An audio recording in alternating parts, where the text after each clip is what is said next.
Welcome to your deep dive.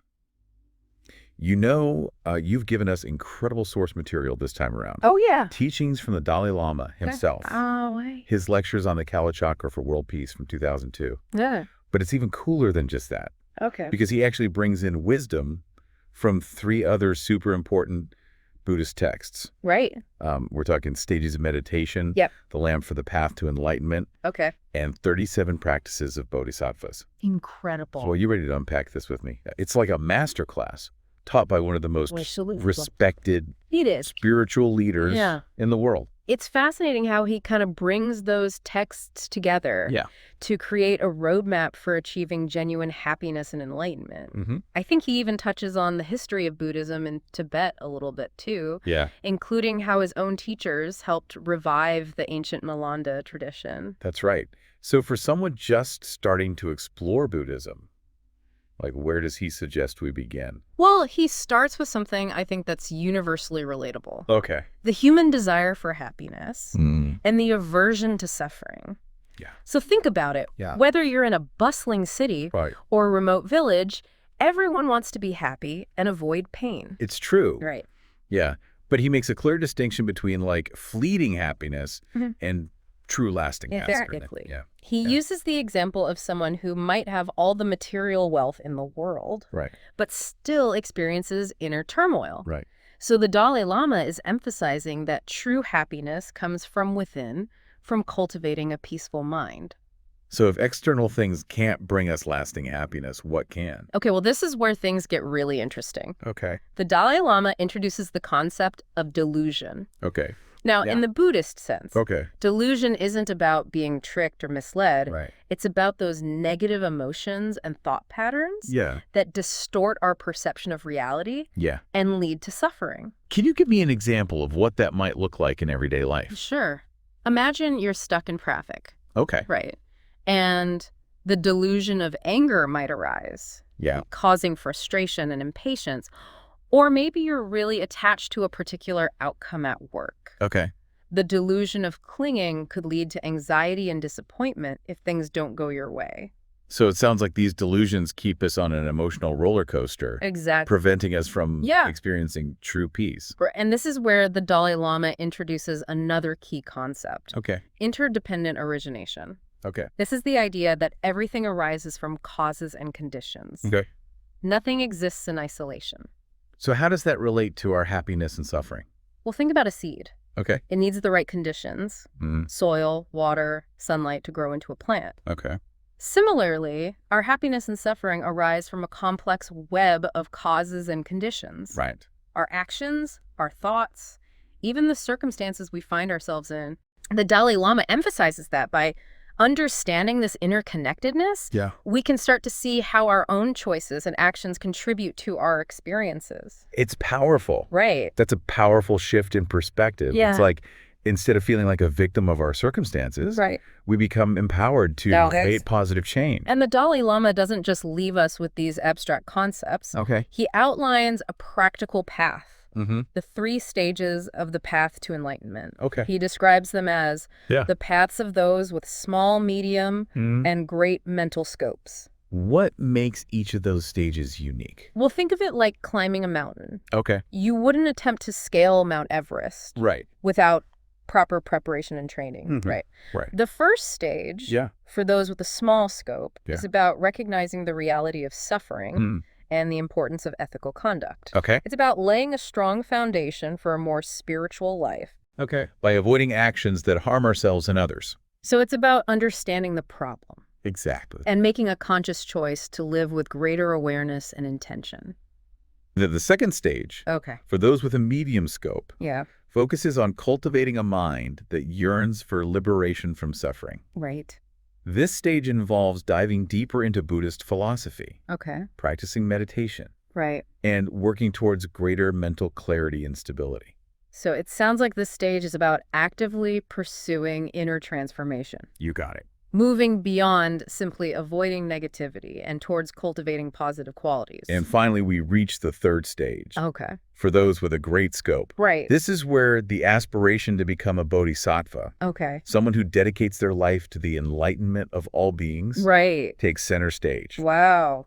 That's quite a leap. What does it actually mean to live as a bodhisattva? We'll delve deeper into that in part 2 of our deep dive. Okay. But at its core, it's about recognizing the profound interconnectedness of all beings and cultivating a boundless compassion that motivates us to act for the benefit of others. This idea of compassion seems to be like a cornerstone of the Buddhist path. Yeah. What are some other key qualities that the Dalai Lama emphasizes? Well, he talks about the importance of cultivating wisdom. Okay. But it's not just about accumulating a sludge of information. Right. In Buddhism, wisdom is the depth, experiential understanding of the nature of reality. Okay. Specifically, the realization of emptiness. Emptiness. That's a concept that comes up a lot. Yeah, it does. But it can be pretty hard to grasp. It is. Yeah. We'll dedicate some time in part 3 to unpacking this powerful concept. Okay. But for now, it's helpful to think of emptiness not as nothingness, but as a profound interconnectedness. Right. It's the understanding that everything is constantly changing, impermanent, and ultimately dependent on other things for its existence. So it's about seeing through the illusion of solidity. Precisely. And recognizing the fluid, ever-changing nature of reality. And the Dalai Lama stresses that cultivating this wisdom, along with compassion, forms the bedrock of a truly fulfilling and meaningful life. This is already giving me so much to think about. Yeah. I'm really eager to learn more about the Bodhisattva path. Right. And how we can start cultivating these qualities in our own lives. Well, I'm excited to explore that with you in part 2. Okay. We'll delve deeper into the 6 perfections and the 37 practices of a bodhisattva. Okay. Offering practical guidance on how to integrate these teachings into your daily life. Sounds good. All right. I'm looking forward to it. Me too. Welcome back to our deep dive. It's amazing to think we're getting insights from his lectures on the kalchakra for world peace all the way from 2002. Wow. In part 1, we explored some foundational concepts in Buddhism, like delusion, interdependent origination, and the path to liberation. Right. We even touched on the idea of emptiness, right, which we'll unpack more later. But what really caught my attention was the idea of the Bodhisattva path. Yeah. It's a powerful concept, but what does it actually look like in practice? That's a great question, and it's something the Dalai Lama addresses directly in these lectures. Okay. He emphasizes that a bodhisattva isn't some kind of superhuman being. Right. It's someone who has made a deep commitment to achieving enlightenment, not just for their own benefit, but for the benefit of all beings. So it's not about escaping the cycle of suffering and leaving everyone behind.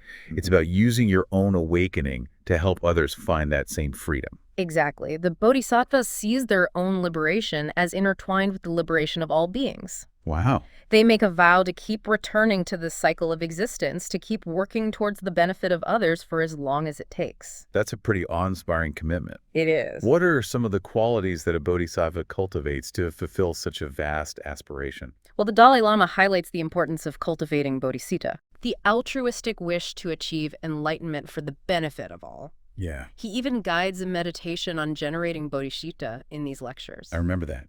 He guides us to visualize all beings as our own mothers and cultivate a deep sense of love and compassion for them. It's a powerful practice. Yeah. Because it helps us break down those artificial barriers we create between ourselves and others. Yeah. It reminds us that no matter our differences, every being shares that same fundamental desire for happiness and freedom from suffering. It really highlights the interconnectedness at the heart of the Bodhisattva path. Absolutely. And the Dalai Lama often quotes Shantideva's Bodhicharyavatara to illustrate this point. Okay. He asks, what is the use of one's own happiness if mothers who are kind to oneself since beginningless time suffer? It's a profound reminder that our happiness is built on the kindness of countless others throughout our lives and even across lifetimes. Right. But how do we move beyond these beautiful sentiments and actually translate this understanding into action? Right. What are some concrete things a bodhisattva does? Well, this is where the 6 perfections come in. Okay. They are generosity, ethical conduct, patience, joyful effort, concentration, and wisdom. Okay, 6 perfections. That's a lot to unpack. It is. Can you break it down for me? What does generosity look like for a bodhisattva?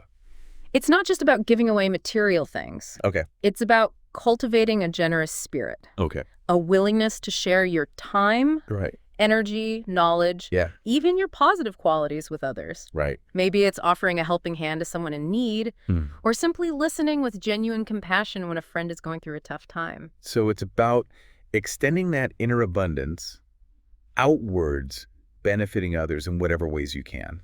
Precisely. Then there's ethical conduct, Right. which is about ensuring your actions align with your aspiration to benefit others. Right. It involves avoiding anything that could cause harm, whether it's physical, verbal, or even mental harm. It sounds like a bodhisattva's ethical compass is always pointing towards the well-being of all beings. You got it. And of course, the path of a bodhisattva isn't always easy. Right. There will be challenges, setbacks, and moments of frustration. That's where patience comes in, right? Exactly. Patience is the ability to remain steadfast in your commitment to the path, even amidst difficulties. Yeah. It's about remembering your ultimate goal, which is the enlightenment of all beings, and not getting discouraged by temporary obstacles. It must take a tremendous amount of patience to stay focused on that goal when you're facing challenges in your own life. It does, and that's where joyful effort comes in. Okay. It's about approaching the path with enthusiasm and a sense of joy, even when things get tough. So it's not about gritting your teeth and enduring the path as some kind of self-imposed punishment. Right. It's about finding joy in the process of growth and transformation, both for yourself and for others. That's a great way to put it. The Dalai Lama often emphasizes that this joy fuels your efforts and inspires you to keep going, even when faced with difficulties. Okay, I can see how joyful effort would be essential. What about concentration? How does that fit into the Bodhisattva's toolkit? Remember how we talked about calming the mind and gaining deeper insight through meditation? Yeah. Concentration plays a vital role in that process. Okay. It's through focused meditation that you can weaken those delusions we talked about earlier and gain a clearer understanding of reality. So even though the Bodhisattva path is rooted in action, it still requires that inner stillness and focus cultivated through meditation. Absolutely. Yeah. And finally, we have wisdom, the sixth perfection. We talked about wisdom briefly in part 1, but can you remind me how the Dalai Lama defines it in the context of these lectures? Wisdom in the Buddhist sense is the realization of emptiness. Okay. The lack of inherent existence in all phenomena. Yeah. It's the understanding that everything is interconnected, impermanent, and that clinging to a solid, independent self is the root of suffering. So it's not just about book smarts or intellectual knowledge. It's about a deep experiential understanding of the true nature of reality. Exactly. And this wisdom is what ultimately fuels the bodhisattva's compassion and empowers them to act skillfully for the benefit of all beings. Okay, so we've got these 6 perfections: generosity, ethical conduct, patience, joyful effort, concentration, and wisdom. They're all working together to guide the bodhisattva's actions. Right. But I'm curious about the inner life of a bodhisattva. Yeah. What kind of mindset do they cultivate on a daily basis? Well, the Dalai Lama points to the 37 practices of bodhisattvas as a guide for cultivating a bodhisattva's mindset.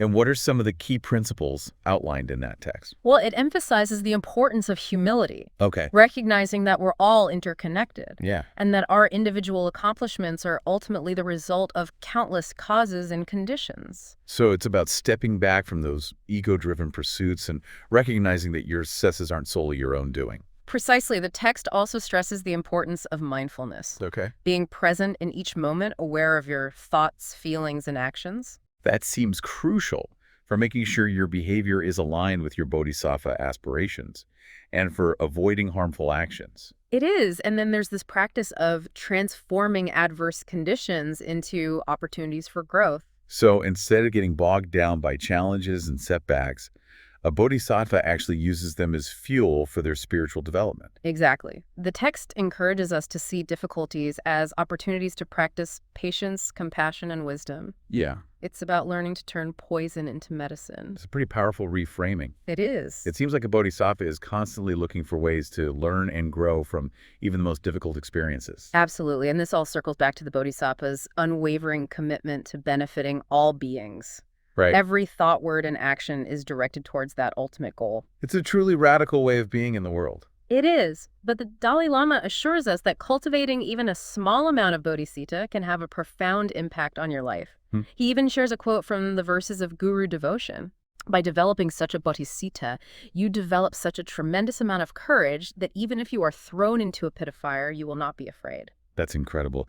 Just imagine the strength and resilience that comes from cultivating such a deep sense of compassion and purpose. It's truly inspiring, and the Dalai Lama reminds us that even if it takes countless lifetimes to achieve full enlightenment, every step we take towards greater compassion and wisdom brings us closer to that ultimate goal.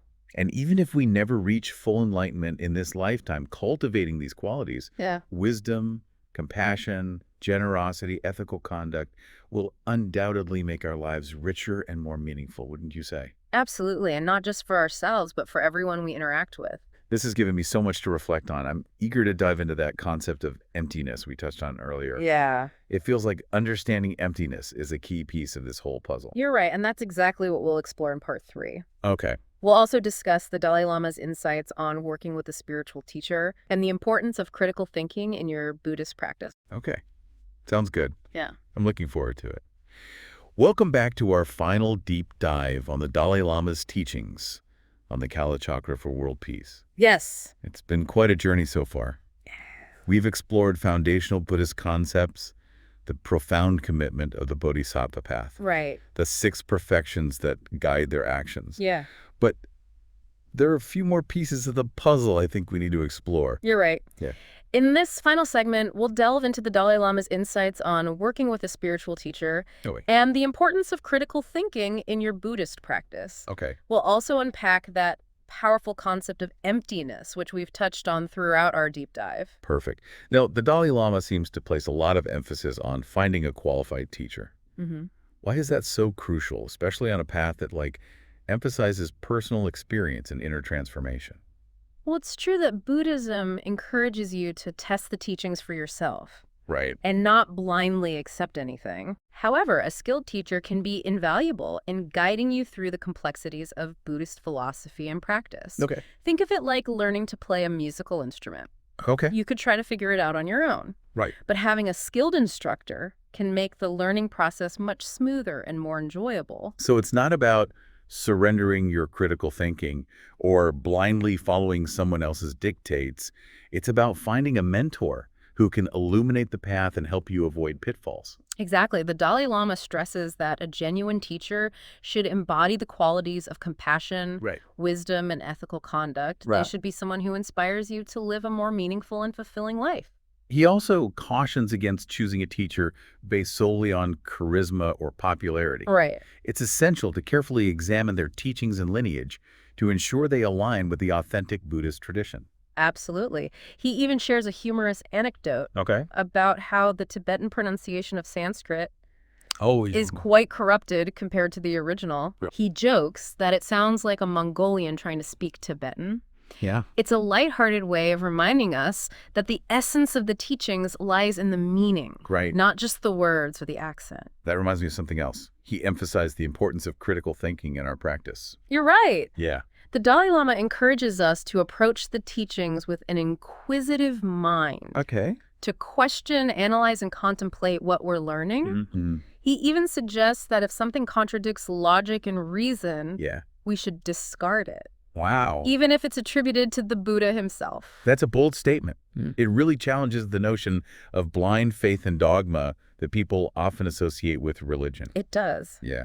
The Dalai Lama is clear that true understanding in Buddhism comes from deep contemplation and personal experience, not just rote memorization or blind acceptance. This reminds me of something we discussed earlier, the difference between interpretative and ultimate teachings in Buddhism. Right. The Dalai Lama explains that some teachings are meant to be taken literally, while others require deeper contemplation and interpretation. Yeah. A skilled teacher can help us differentiate between these levels of meaning and understand how to apply them in our lives. So it's about engaging with the teachings, actively using our intelligence and critical thinking to extract the deeper meaning and relevance. Exactly. And this leads us back to one of the most challenging, but also liberating concepts in Buddhism.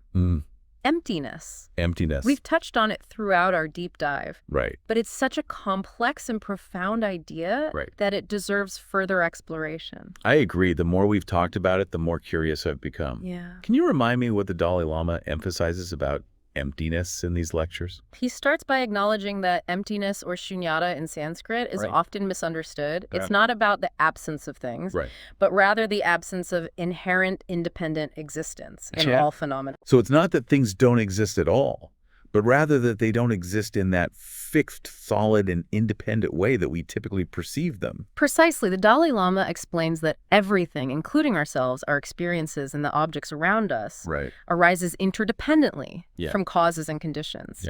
Nothing exists in isolation or possesses an intrinsic, unchanging essence.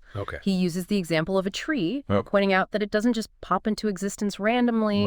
It depends on sunlight, water, nutrients from the soil, and countless other factors. And even those factors are themselves dependent on other causes and conditions. It's like this endless web of interconnectedness with everything constantly in flux and transformation. Exactly. And this realization has profound implications for how we understand ourselves and the world around us. This raises a question that's been on my mind. If things don't exist inherently as our minds perceive them, what does this mean about the nature of reality? Is it all just an illusion? That's a great question, and it gets to the heart of the matter. The Dalai Lama explains that there are two levels of reality in Buddhism, conventional and ultimate. Can you unpack those for me? What's the difference between those two levels? Conventional reality is the world we experience through our senses. The world of trees, mountains, rivers, people, buildings, and so on. It's the realm of cause and effect of names and forms. It's the reality we interact with on a daily basis, the world we perceive as solid and real. So conventional reality is essentially how we experience the world through our everyday awareness. But ultimate reality, as revealed through deep contemplation and meditation, is the understanding that this solidity is an illusion. It's the recognition that everything is impermanent, interconnected, and ultimately empty of inherent existence. So it's like seeing through the matrix, realizing that the world we perceive isn't the full picture. That's a great analogy. And the Dalai Lama emphasizes that understanding emptiness doesn't negate conventional reality. We still live in the world of causes and effects, and we still need to act ethically and skillfully. But this understanding fundamentally shifts our perspective. It loosens the grip of attachment and aversion. Because we see that the things we cling to or push away don't possess the solidity we thought they did. That makes a lot of sense. It's like realizing that the things that cause us so much stress and anxiety are often less substantial than we make them out to be. Exactly, and that's the liberating power of wisdom. It frees us from the mental chains that bind us to suffering. This brings us back to the ultimate goal of the Buddhist paths: enlightenment, a state of complete liberation from suffering, and the full realization of our true nature. The Dalai Lama reminds us that this is a gradual process, a journey that may take lifetimes to complete. But each step we take toward greater understanding and compassion brings us closer to that ultimate goal. And even if we never reach full enlightenment in this lifetime, cultivating these qualities, wisdom, compassion, generosity, ethical conduct, makes our lives richer, more meaningful, and ultimately more beneficial for ourselves and everyone around us. Well said. May you accumulate the collection of merit and wisdom, and through that, may you actualize the truth and the form body of the Buddha. Thank you for guiding me through this incredible deep dive into the Dalai Lama's teachings. I feel like I've gained a whole new perspective on the path to happiness and enlightenment. It's been a pleasure exploring these profound teachings with it. You remember, the journey of 1,000 miles begins with a single step.